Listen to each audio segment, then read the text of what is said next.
Kelly, what are we doing today? We're skydiving, Chels. And are you excited? Yes. How are you Nervous. feeling? A little nervous, but I know you'll be with me, so. So we have some pre-interview questions, okay, that we always ask. So what's your favorite color? Blue. If you could bring 3 books to a desert island, what would you bring? 3 books? Yeah. Gosh, I don't know. Or TV series. Or movies. Series, Game of Thrones, Handmaid's Tale, and Parks and Rec. And who's your favorite dog? My dog. Izzy. Oh, I'm sorry. Who's your second favorite Charles. dog? Forgot about young Charles. Of course, Charles. My favorite national dog. Okay, well, we will see you up in the sky next time. Yay!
Amazing. I think I blacked out when we fell. Okay, let me help you up. You were smiling the whole time.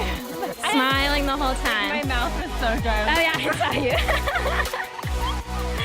Oh my god. Thank you so much. That was the best time ever. Yay! I'm so glad we got to jump together. Me too. Are you gonna come back sometime? Do another Hell tandem? yeah, I'll come back. Yeah.